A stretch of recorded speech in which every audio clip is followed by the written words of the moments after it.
2020년 9월 20일 주일 예배를 하나님 앞에 다 같이 드립니다. 기도합니다. 소년이라도 피곤하며 곤비하며 장정이라도 넘어지며 자빠지되 오직 여호와를 앙망하는 자는 새 힘을 얻으리니 독수리의 날개치며 올라감 같을 것이요 다른 박질하여도 곤비치 아니하겠고 걸어가도 피곤치 아니하리로다. 아멘. 아버지 하나님 감사합니다. 또한 저희들 지난 한 주간도 주님 은혜 가운데서 이렇게 주의 말씀 안에 평안한 가운데 한 주간을 잘 보내고 또 거룩한 주일을 맞이하여 우리 하나님 앞에 아버지 하나님 우리의 모든 몸과 마음을 들여 경배하며 찬양하기를 원하오니 이 시간도 우리 아버지 하나님 함께하여 주셔서 오늘 우리 예배가 우리 하나님 앞에만 온전한 예배로 드려지게 하여 주옵소서. 우리 예배를 받으신 하나님 감사드리옵고 예수님 거룩하신 이름으로 기도드리옵나이다. 아멘. 이 시간 우리 다 같이 신앙 고백드립니다. 전능하사 천지를 만드신 하나님 아버지를 내가 믿사오며 그 외아들 우리 주 예수 그리스도를 믿사오니 이는 성령으로 잉태하사 동정녀 마리아에게 나시고 본디오 빌라도에게 고난을 받으사 십자가에 못 박혀 죽으시고 장사한 지 사흘 만에 죽은 자 가운데서 다시 살아나시며 하늘에 오르사 전능하신 하나님 우편에 앉아 계시다가 저리로서 산 자와 죽은 자를 심판하러 오시리라. 성령을 믿사오며 거룩한 교회와 성도가 서로 교통하는 것과 죄를 사하여 주시는 것과 몸이 다시 사는 것과 영원히 사는 것을 믿사옵나이다. 아멘. 이 시간 우리 교동문 51번 히브리서 11장 다 같이 우리 하나님 앞에 우리 찾아서 함께 봉독합니다. 믿음은 바라는 것들의 실상이요 보지 못하는 것들의 증거니 선진들이 이로써 증거를 얻었느니라. 믿음으로 모든 세계가 하나님의 말씀으로 지어진 줄을 우리가 아나니 보이는 것은 나타난 것으로 말미암아 된 것이 아니니라. 믿음으로 아벨은 가인보다 더 나은 제사를 하나님께 드림으로 의로운 자라 하시는 증거를 얻었으니 하나님이 그 예물에 대하여 증언하심이라. 그가 죽었으나 그 믿음으로써 오히려 말하느니라.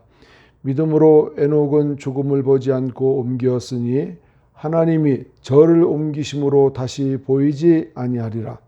저를 옮기기 전에 하나님을 기쁘시게 하는 자라 하는 증거를 받았느니라. 믿음이 없이는 기쁘시게 못하나니 하나님께 나아가는 자는 반드시 그가 계신 것과 또한 그가 자기를 찾는 자들에게 상 주시는 이심을 믿어야 할지니라. 아멘. 우리 이 시간에 찬송가 14장, 새 찬송가 26장으로 구세주를 아는 이들 다 같이 우리 찬양합니다.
이 시간 하나님 앞에 기도합니다. 아버지 하나님 감사합니다. 우리를 사랑하시고 또 사랑하셔서 하나님 백성 가운데 살게 하시고 하나님의 자녀로 인쳐주셔서 오늘 또 우리가 우리 하나님 앞에 나와 예배할 수 있는 귀하고 복된 은혜 주신 아버지 은혜를 진심으로 감사합니다. 우리가 지난 한 주간 동안을 삶을 돌아볼 때 우리 하나님 앞에 참으로 우리가 온전한 삶을 살지 못하였고 또한 합당한 삶을 살지 못한 것들을 고백합니다. 만일 우리가 우리의 죄를 자백하면 저는 미쁘시고 의로사 우리 죄를 사하시며 모든 불의에서 우리를 깨끗게 하여 주신다고 말씀하심을 우리가 이 시간도 믿고 의지하오니 아버지 하나님, 우리의 지난날에 잘못된 모든 것들, 심지어 우리가 마음으로 범죄한 것까지라도 이 시간 용서받게 하여 주셔서 깨끗게 하고 정결케 하신 우리 하나님 앞에 온전함으로 나아가 예배할 수 있는 귀한 은혜 주시옵기를 간절히 빌고 소원합니다. 아버지 하나님, 세상은 참으로 힘들고 어려운 가운데 있습니다. 마지막 때가 됨으로 인해서 아버지 하나님이여, 우리 믿는 사람들의 믿음의 활동이 침체되어 있고 우리가 하나님 앞에 열정을 다하지 못한 것들이 너무나도 하나님 앞에 송구합니다. 아버지 하나님, 용서하여 주옵시고 우리가 주의 긍휼과 사랑 안에서 하나님을 기쁨으로 찬양할 수만 있도록 하나님 함께하여 주옵소서. 특별히 이와 같은 어려운 와중에 코로나 바이러스로 인해서 너무나도 힘들고 어려운 가운데 있사옵고 우리 모든 교회들이 하나님 앞에 대면 예배 드리는 것이 참으로 금기로 되어 있어서 오늘 우리가 이와 같이 아버지 하나님 영상 예배를 통하여 하나님 앞에 예배 드리고 있습니다. 하나님, 우리 예배가 하나님 앞에 온전함으로 드려지게 하시고 우리 예배를 통하여 하나님 찬양 받으시고 영광 받아 주시옵소서. 우리의 성도 한 분 한 분들이 이 시간 영상을 통하여 예배를 드릴 때 하나님 기뻐하시는 온전한 삶이 그들의 삶 속에 차고 넘치게 있어짐으로 인해서 우리가 세상에서 빛과 소금의 역할을 감당할 수 있는 성도의 참된 삶을 살아가도록 하나님 허락해 주옵소서. 우리가 세상의 유혹들을 받지 않고 세상의 현실을 따르지 않고 오직 하나님 앞에 우리가 온전함으로 나아가되 하나님 말씀으로만 온전히 무장하여 나아가는 저희들 되도록 도와주옵소서. 속한 시일 내에 아버지 하나님, 이 지구상에 번져 있는 코로나 바이러스가 신속히 아버지 하나님이여 다 소멸되게 하시고 우리 믿는 자들이 하나님 감사함으로 온전함으로 기쁨으로 찬양할 수만 있도록 하나님 도와주옵소서. 정령 주님의 때 우리 주님이 다시 오신다고 하는 그때는 정령 가까우지만 우리가 모두 졸고 있으며 자고 있음으로 인해서 우리가 하나님의 아버지의 음성을 듣지 못하고 하나님의 발걸음도 우리가 깨닫지 못하는 가운데 있음을 용서하여 주옵소서. 오늘 우리가 정령 깨어 기도하는 가운데 우리 주님 오심을 기다리는 모든 성도 될 수 있도록 하나님 축복해 주시옵소서. 속히 아버지 하나님이여 바이러스가 끝나게 하시고 이제 아버지 하나님 우리가 만나서 믿음의 온전함으로 기쁨으로 찬양하며 예배할 수 있도록 하나님 축복해 주시옵소서. 감사드렸고 예수님의 이름으로 감사하며 기도 올리옵나이다. 아멘. 이 시간 우리 헌금 시간으로 다 같이 헌금 우리 찬송합니다. 71장 3절 다 같이 우리 찬양합니다.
이 시간 헌금 기도 하나님 앞에 드립니다. 하나님 아버지 감사합니다.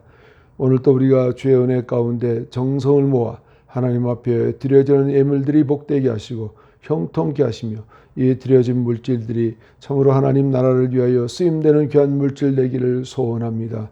아버지 하나님, 참으로 어려운 이웃을 위해 구제하는 사업에 쓰여지게 하시고 또한 선교 현장에 선교사를 도우며 선교 현장을 돕는 일에 쓰임되도록 하나님 도와주옵시고, 특별히 아버지 하나님 간절히 바라옵기는 아버지 하나님 교회를 위하여 세움 입는 귀한 은혜가 있도록 쓰임받도록 하나님 도와주시옵소서. 오늘도 우리에게 드려진 물질, 우리에게 주어진 모든 물질 하나님께 진심으로 감사를 드리오며 예수님 거룩하신 이름으로 축복하며 기도드리옵나이다. 아멘. 간구 시간은 우리가 참 어렵다 우리가 그러는 때를 맞이했지만, 그러나 우리가 하나님 앞에서 늘 감사하며 하루하루를 우리가 감사로 이어갈 수 있기를 바랍니다. 하나님께서 우리의 생명을 보존해 주시고 오늘 또 우리가 우리 하나님 앞에 예배 드리는 이거 하나만으로도 우리는 감사할 수 있어야 됩니다. 그래서 속히 우리가 이와 같이 어려운 때를 잘 극복하고 믿음으로 하나님 앞에 열심을 내는 믿음의 성도들 우리가 다 될 수 있기를 바랍니다.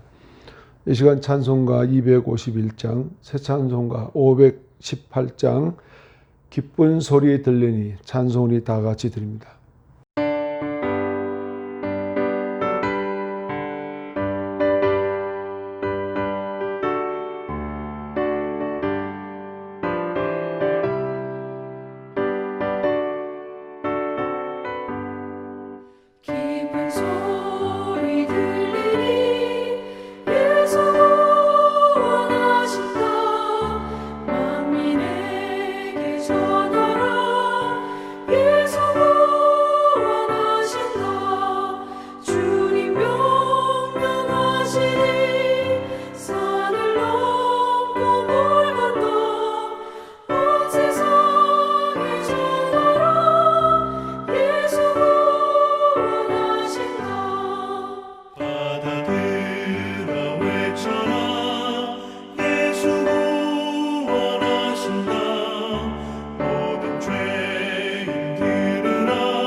이 시간 말씀은 히브리서 4장 14절에서 16절 말씀 우리 다 같이 봅니다.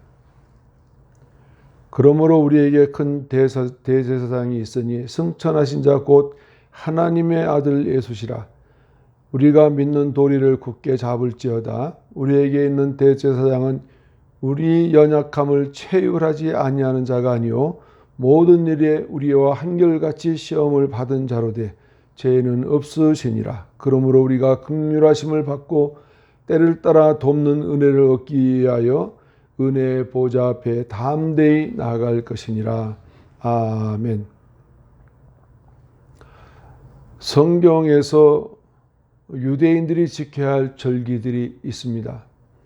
봄에는 그 유월절 있고요. 무교절, 초실절, 오순절이 있고, 또 가을에 지키는 절기로는 나팔절이 있고 속죄일이 있고 장막절, 초막절 이렇게 있습니다. 그래서 어제 날짜로 이스라엘 절기로 나팔절이 시작이 됩니다. 나팔절에는 두 분의 제사장이 100번 나팔을 부는 날을 말합니다. 그래서 이스라엘 민족들은 이 날을 음력으로, 그 자기네 히브리력으로 7월 1일, 그래서 새해 첫날이라 이렇게도 부릅니다. 그러면 이 날은 뭐 하는 날인가? 이스라엘 모든 민족들, 유대인들은 이 나팔절을 불기 시작을 하면 모두가 다 한결같이 나와서 그들이 자기의 죄를 고백합니다. 그래서 하나님 앞에 자기들의 죄를 고백하는 날인데, 이들이 나팔절에 죄를 다 자기들의 죄를 속하기 위하여 고백하는 그런 날이 있는가 하면 7월 10일 날, 10일, 그러니까 어제 후로 10일 후로는 대속죄일이 있습니다. 그날 하나님 앞에 통곡하며 회개하는 그런 날입니다. 그래서 하나님 앞에 죄를 용서받고 이런 날입니다. 그래서 이스라엘 절기에 이와 같이 나팔절의 의미가 오늘 우리들에게도 신앙적으로는 이어져 있고 연결되어 있습니다. 왜냐하면 이 나팔절의 나팔 소리와 함께 우리 주님이 오신다. 그래서 재림 의미가 포함되어 있다는 것입니다. 다음에는 우리가 한번 자세히 이 나팔절, 절기에 대해서 한번 구분해서 우리가 말씀을 또 공부할 필요가 있겠습니다. 오늘은 지난 예배 시간에 이어서 오늘은 전도 세 번째로 마지막 말씀을 전하고자 합니다. 성경에서는 땅 끝까지 이르러 내 증인이 되라고 말씀을 하십니다. 때로는 선교 현장으로 나서고자 하는 분들도 이 말씀에 초점을 맞추고 있습니다. 그리고 선교사님들이 선교 현장에서 돌아와 선교 보고 대회할 때에도 이 말씀을 많이 인용을 합니다. 이 말씀은 사도행전 1장 8절 말씀, 오직 성령이 너희에게 임하시면 너희가 권능을 받고 예루살렘과 온 유대와 사마리아와 땅끝까지 이르러 내 증인이 되리라 하시니라, 이렇게 말씀하셨습니다. 본 말씀은 예수님께서 승천하시기 바로 직전에 제자들이 있는 가운데에서 이 말씀을 분부하신 말씀입니다. 그래서 좀 더 세분화해서 본 말씀이 무엇을 명령하시는지를 우리가 한번 볼 수 있으면 합니다. 첫째, 성령이 너희에게 임하시면 너희가 권능을 받고, 이 말씀의 의미를 우리가 한번 알아보고자 합니다. 전도에 임하는 자세에 대하여 우리 모두에게 사도행전 1장 8절 말씀과 같이 권고를 하시는데 반드시 체험을 하고 성령의 임재가 우선하며 나아가 권능을 받아야 한다고 합니다. 이는 우리가 말하는 성령 체험, 다시 말해 우리가 주님을 반드시 만나고 그 만난 체험으로 복음을 전하는 것이라, 이렇게 우리에게 알려주고 있습니다. 마가복음 1장 10절에는 이런 말씀이 있네요. 곧 물에서 올라오실새 하늘이 갈라짐과 성령이 비둘기같이 자기 위에 내려오심을 보시더니, 이렇게 말씀이 나와 있습니다. 예수님께서도 자신이 복음을 전하러 나가시기 전에 비둘기 같은 성령의 임재를 맞이했고, 비로소 복음의 첫 일성으로 회개하라 천국이 가까웠느니라 라고 전도하셨습니다. 그러면 제자들의 경우는, 예수님의 제자들의 경우는 어떠했습니까? 마가복음 6장 7절 말씀해 보니까 더러운 귀신을 제어하는 권세를 주시고, 마가복음 6장 12절 말씀해 보니까 제자들이 나가서 회개하라 전파하고, 마가복음 6장 13절 말씀에는 많은 귀신을 쫓아내며 많은 병인에게 기름을 발라 고치더라. 이와 같은 상황은 제자들에게 성령이 임하였습니다. 성령의 권능을 이들이 받았습니다. 그러므로 나가서 이와 같은 일을 했던 것입니다. 제자들에게 성령이 임하면 그들이 하늘의 권능을 받게 될 것이라는 사실을 먼저 그들에게 확인시켜 주었던 일입니다. 여기서 권능은 능력이라고도 합니다. 그러면 이 권능, 능력은 헬라어로 디마니스라 이렇게 하는데 이 말의 뜻은 힘, 세력, 능력, 역량이라 이렇게 뜻합니다. 증인으로서의 사역을 수행하는 데 필요로 하는 모든 능력을 말하는 것입니다. 디마니스에 대해 좀 더 자세히 알아봅니다.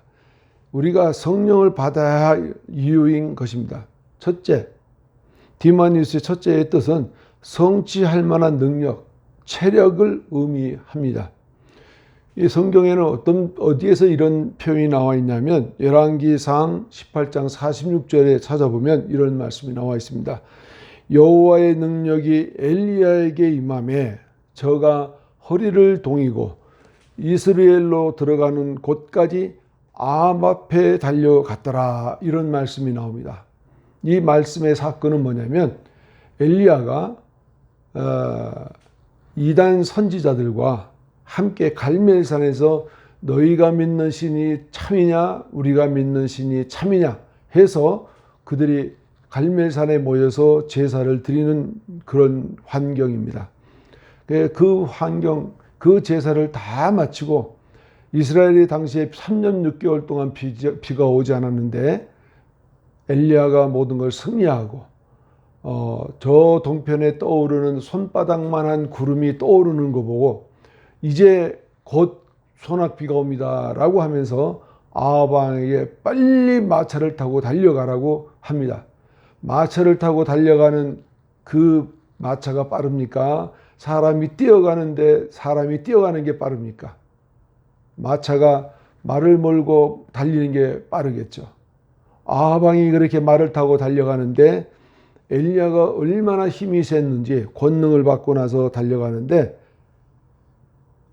아합 왕 마차 앞을 달려갔다고 했습니다. 그리고 체력적으로 권능, 디마누스를 받고 나니까 이런 체력적으로 완벽해졌다는 것입니다. 두 번째 디마누스의 뜻을 보면 군대, 전투력이라고 합니다. 이때 전투력 하면은 우리가 여호사밧 왕을 우리가 떠오를 수 있는데 역대하 20장 21절에서 23절을 우리가 찾아보면 이렇게 말씀 나옵니다.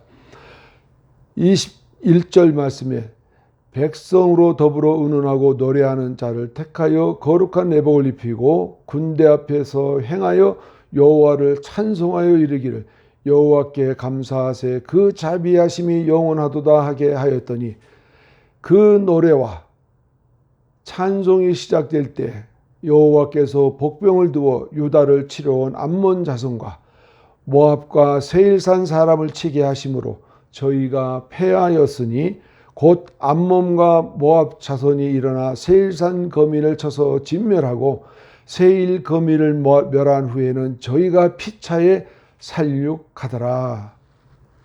여호사밧 왕이 암몬과 모압이 결선해서 그들이 합해서 이스라엘을 치러 온다는 소식을 들었습니다. 당시에 이스라엘의 전투력은 약해져서 그들을 대적할 힘이 없습니다. 그래서 여호사밧 왕이 성전에 가 하나님 앞에 기도하였습니다. 도무지 우리는 감당할 힘이 없습니다. 창조주 하나님께서 이전에도 그랬고 앞으로도 그렇고 지금도 그럴 줄 믿습니다. 우리를 지켜주시옵소서. 그런 가운데 기도하였더니 저들 모두 이스라엘 민족들이 모여 금식하며 기도하였더니 그래서 하나님께서 그들에게 힘을 주었습니다. 전투력의 지혜를 주었습니다. 너희는 아무 염려 말고 나가라 이렇게 명하였습니다. 그런데 여호사밧 왕이 노래 잘하는 자들을 불러서 택하였고 그들에게 옷을 갈아입히고 그런 다음에 군대 앞에 서서 그들이 먼저 노래를 부르게 했던 것입니다. 그 노래가 뭡니까? 하나님을 찬양하는 찬양을 했습니다. 그럴 때 그들에게 쳐들어왔던 그 모든 군대가 다 소멸됐던 것입니다. 세 번째는 디마누스의 뜻에 정치력을 의미하기도 한다고 했는데 열왕기상 3장 25절 말씀에 이런 말씀이 나와 있습니다. 왕이 이르되 산 아들을 둘에 나누어 반을 이에게 주고 반은 저에게 주라, 이렇게 명하는 명령이 하나 있습니다. 두 여인이 아이를 낳고 잠을 자는데 한 여인이 그만 잠을 자다 잘못 자면서 자기 낳은 아들을 깔아서 죽었습니다. 그러니 산 아들과 자기 아들, 죽은 아들을 바꿔치기 합니다. 상대 여인의 아들과 자기 죽은 아들의 아이를 바꿔서 그렇게 잠을 자고 그 다음날 일어나 보니 죽은 아들을 본 여인이 이것은 내 아들이 아니야. 아무리 봐도 내 아들이 아니야. 그래서 상대 여인의 가지고 있는 아이를 보니 살아있는 아이는 자기 아이였던 것입니다. 그래서 재판을 하러 솔로몬 왕이 나갔는데 솔로몬 왕이 지혜의 왕이라고 그러죠. 솔로몬 왕이 이렇게 재판을 합니다. 산 아들을 반 나누어서 반은 이쪽 엄마에게 반은 저쪽 엄마에게 주라, 이렇게 명하니까 친모가 달려와서 그럴 수 없습니다. 그 아이는 저 여인에게 주세요. 살아있는 아이를 어떻게 반을 나눕니까? 이렇게 청합니다.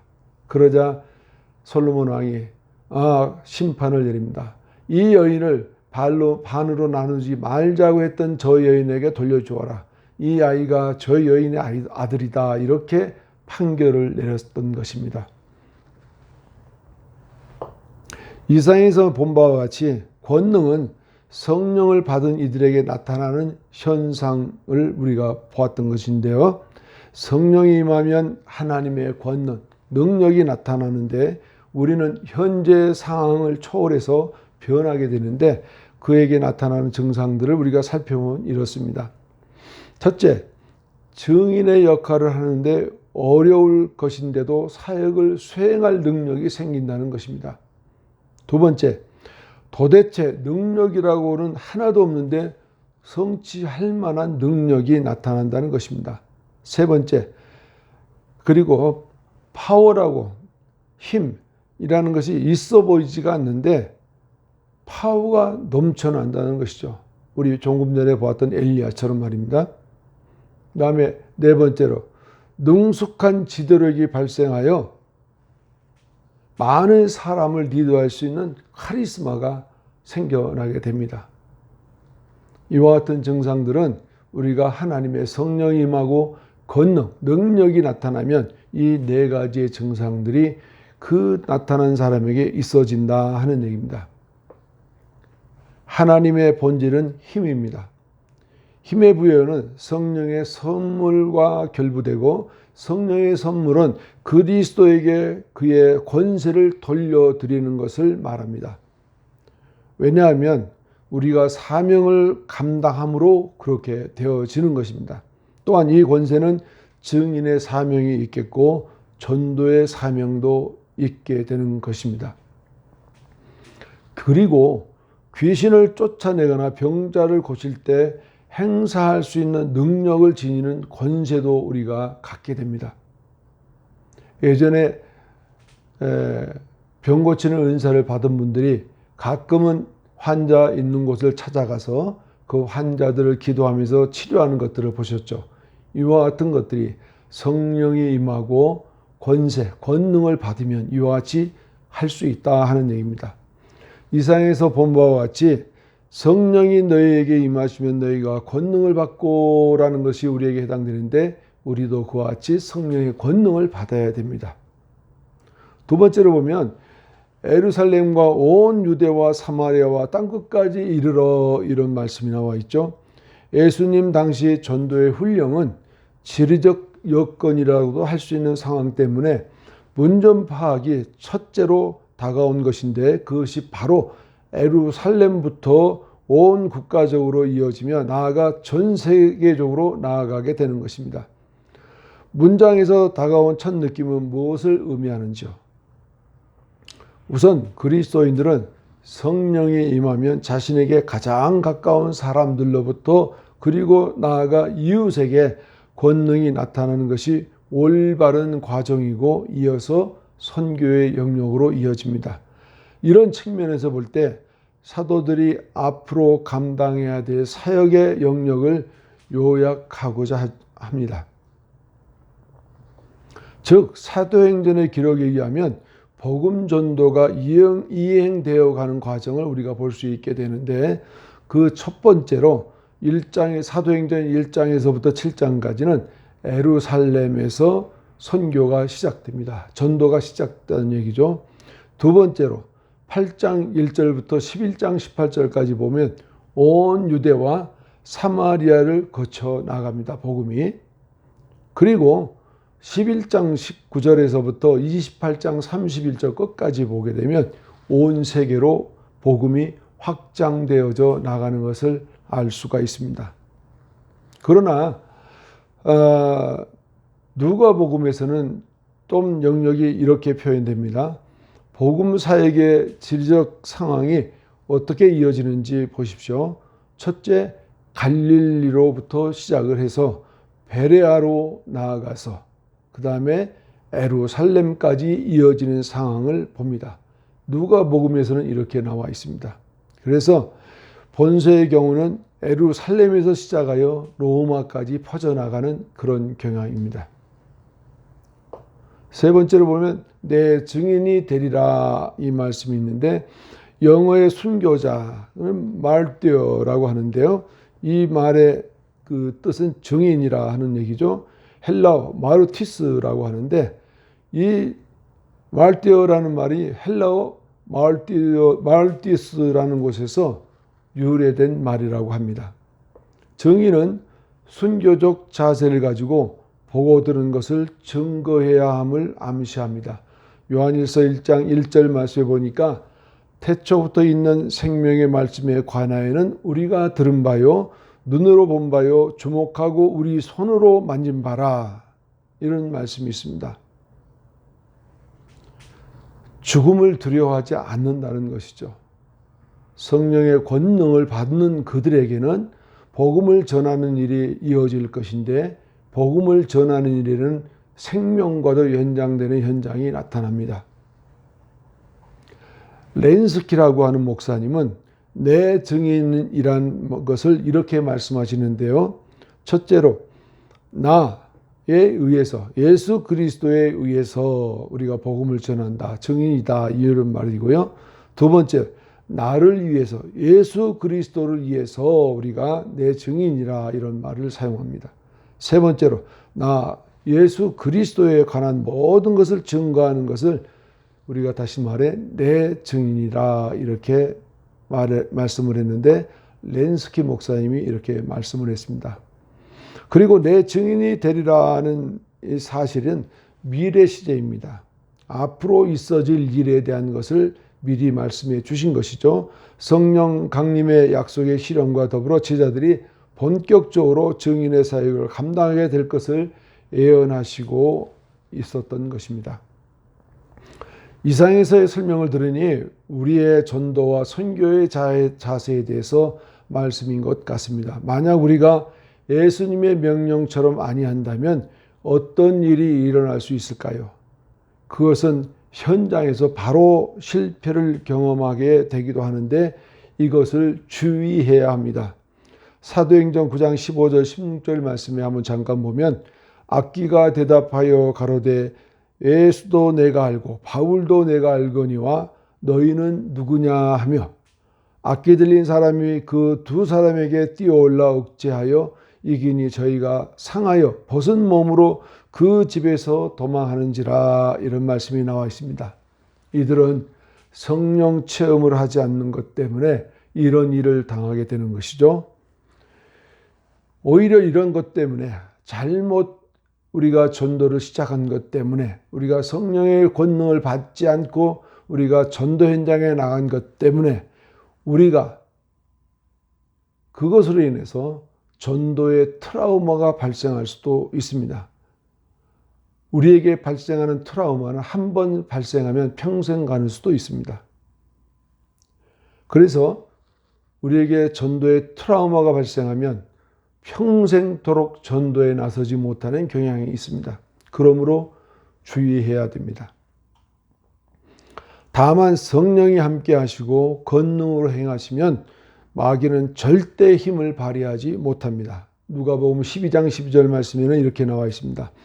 마땅히 할 말을 성령이 곧 그때에 너희에게 가르치시리니 하시니라. 이렇게 말씀합니다. 우리가 전도 현장에 나가서 무슨 말을 할까 걱정하는 사람도 있어요, 때로는.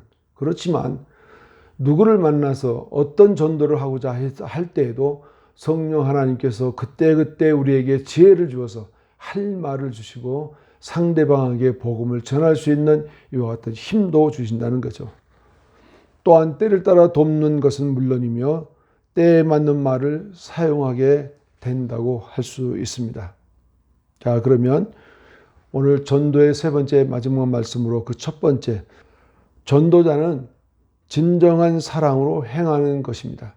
본시의 인간들은 태어나면서 아가페 사랑과는 거리가 먼 곳에 있습니다. 현대인의 성경 로마서 1장 29절에서 31절 말씀을 보자면 이렇습니다. 그들은 온갖 부정, 추악, 욕심, 악한 생각, 시기, 살인, 다툼, 사기, 악의로 가득 차 있습니다. 그리고 그들은 수군거리며 서로 헐뜯고 하나님을 미워하고 건방지고 교만하며 자랑하고 악한 일을 꾸며내고 부모에게 불순종하고 미련하며 신의도 인정도 없고 무자비합니다. 이렇게 표현합니다. 29절에 살인이다. 그러면 이 살인은 누가 사람을 죽이는 것에 대해 해당하는 사항인데 그 살인의 범위는 어디까지인가? 요한일서 3장 15절에는 이렇게 나와 있습니다. 그 형제를 미워하는 자마다 살인하는 자니 이렇게 나와 있습니다. 형제를 미워하는 것까지도 살인이라고 했습니다. 그러면 이런 살인에 해당하는 자는 영생에 거하지 못한다. 이런 결론에 다다릅니다. 그런 인간들이 하나님의 사랑 안에 들어올 수 있는 길은 예수 그리스도를 영접함으로 아가페의 사랑이 시작됩니다. 전도는 여기서 출발을 합니다. 전도를 준비한 우리가 상대를 정하고 기도하고 성령 하나님의 도우심으로 대상자를 그리스도께 인도하고자 할 때 그래도 우리의 전도가 가장 설득력 있는 것은 우리의 마음속에 있는 대상자를 향한 진정한 사랑일 것입니다. 대부분의 사람들은 거의 예외 없이 사랑에는 반응을 합니다. 전도를 위해 일시적으로 잠깐 그때만 그런 사랑은 오히려 금물입니다. 아가페 사랑은 마음 깊은 곳에서 하나님의 마음이 넘쳐 나와야 하는 것입니다. 우리가 대상자를 진실로 사랑하며 관심을 가지고 있다는 것을 그들이 본다면 분명 그들은 내가 그들을 그리스도께 인도하려고 노력할 때에 적대적인 반응을 보이지 않을 것입니다. 물론 그리스도인들은 구원받지 않는 사람과 좋은 관계를 가져야 합니다. 이해하고 양보하고 그리고 우정을 키워가면서 서로의 진정한 관심이 매우 중요합니다. 일반적으로 전도하는 이들이 방문 판매하는 식의 세일즈 태도에는 감동을 받지 않을 것이나 진정한 사랑이나 우정에는 감동을 받을 것입니다. 사랑과 우정을 가지고 그들에게로 다가가고 대함으로써 우리들은 불신자들을 다소 그리스도께 인도할 수 있습니다. 고린도전서 13장은 사랑장입니다. 4절에는 이런 말씀이 나와 있네요. 사랑은 오래 참고 사랑은 온유하며 투기하는 자가 되지 아니하며 사랑은 자랑하지 아니하며 교만하지 아니하며 이렇게 나와 있습니다. 우리 그리스도인들은 사랑의 기준이 그래도 고린도 13장을 근거로 실천을 하여 간다면 우리 내면의 악한 것들이 떠나가고 그곳에 하나님의 아가페 사랑이 고이게 됩니다. 예를 들어서 그렇습니다. 한 컵에 구정물 같은 나쁜 물이 가득 차 있습니다. 그런데 그 물에다가 수돗물 깨끗한 물을 틀어서 그곳에 계속 따라 부으면 그 더러운 물이 다소 맑아지고 깨끗해져 가는 것입니다. 이와 마찬가지로 우리 방금 전에 보았던 로마서 1장 29절 이하의 말씀에서처럼 우리의 본질이 그렇다면 하나님의 복음이 우리 안에 계속 들어오면 우리의 그와 같은 본질들이 하나씩 떠나가고 우리 안에 하나님의 아가페 사랑이 채워지게 된다는 것이죠. 만약 우리의 마음에 그러한 사랑이 없다면 성령님께서 하나님의 사랑을 나의 마음에 채워주기를 기도해 보십시오. 로마서 5장 5절 말씀에는 소망이 부끄럽게 아니하면 우리에게 주신 성령으로 말미암아 하나님의 사랑이 우리 마음에 부은 바 됨이니 이렇게 나와 있습니다. 하나님의 사랑이 우리 마음, 아가페 사랑이 우리의 마음에 들어와야 된다는 것이죠. 성령 하나님은 우리가 성령님께 구하고 또 허락할 때 그렇게 해 주실 수 있으시며 즐거이 기꺼운 마음으로 해 주십니다. 그 영혼에 대한 진정한 사랑에서 생긴 영혼의 구원의 노력을 어떠한 노력이든지 간에 감명을 주게 될 것이며 대개의 경우 그 영혼이 구원받게 되는 결과를 낳습니다. 참으로 기대한 바입니다. 두 번째로 전도자는 기도 생활이 최우선적입니다. 저나 여러분들의 기도 생활은 영혼을 인도하는 일 뒤에 있는 비밀 병기입니다. 우리가 다른 사람들을 그리스도께 인도하기 위해서는 기도로 충분히 준비하고 그리고 우리 생활에 진정한 능력과 은혜와 사랑이 있기를 우선 기도해야 됩니다. 이후에 친구들과 아는 사람들에게 구세주에 관한 간증을 한다면 우리의 노력은 풍성한 열매로 결실을 얻게 될 것입니다. 만약 내가 그리스도인의 생활을 참으로 누리시기를 원하신다면 우리는 어떻게 살아야 할까요? 그리고 전도자가 되기를 갈망한다면 반드시 영혼을 구하는 자가 되도록 우리는 노력해야 됩니다. 즉시로 우리가 한번 기도를 시작하십시오. 그리고 만나는 사람 중 당신이 모신 구세주를 필요로 하는 첫 번째 사람에게 한번 전해 보십시오. 그러면 전도의 열매는 반드시 성취될 것입니다. 이것이 전도의 첫 출발점이 될 것입니다. 지금까지 우리가 신앙생활하면서 내 주변에 전도하는 일을 우리가 하는 분도 있지만 그렇지 않는 분이 있다면 이 말씀을 시작으로 해서 전도를 시작해 보시기를 바랍니다. 결론입니다. 전도의 마지막 시간으로 성도의 길에 반드시 있어야 할 증인의 결실, 전도의 전력을 기울여서 4가지의 풍성한 열매를 맺히시는 여러분들이 되시기를 축복합니다. 예수님과 그리스도인의 관계는 포도나무와 그의 가지라는 사실을 잊지 마십시오. 그러므로 그 가지인 우리가 열매를 풍성히 맺는 것은 다른 곳에 가는 것이 아니라 곧 나에게 주어지는 것이라고 생각하시기 바랍니다. 기도하겠습니다. 하나님 아버지, 우리가 지금까지 전도에 대하여 말씀을 전해드렸습니다. 하나님, 전도하기 위해서는 우리가 사랑이 있어야 하고 두 번째로 우리는 기도하는 자가 되어야 됩니다. 이렇게 할 때에 하나님께서 우리에게 성령을 부어주시고 권능을 내려주셔서 전도할 힘이 생기고 파워가 생기고 또한 말할 수 있는 지혜와 권능도 우리에게 주어집니다. 그러면 나아가서 우리가 복음을 전하는데 곧 승리자가 될 수 있을 것입니다.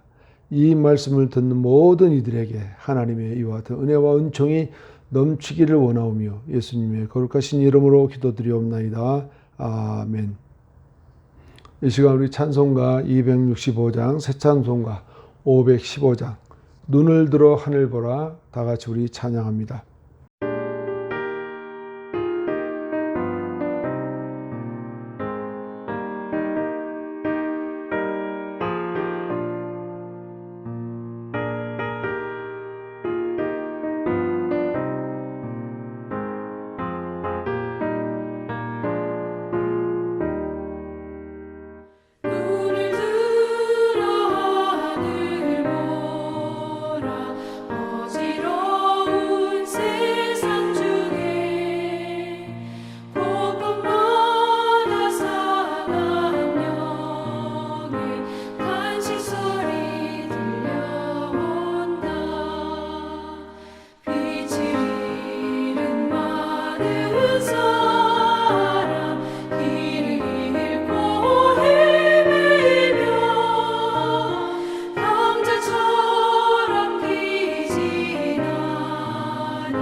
이 시간 기도합니다. 이제는 우리 주 예수 그리스도의 넓으신 은혜와 하나님 아버지의 한량없는 사랑하심과 성령의 감동감화 역사하심이 가주 성은교회와 영상예배에 참여한 성도들과 그들의 생애비에 이제로부터 영원토록 함께 있을지어다. 아멘.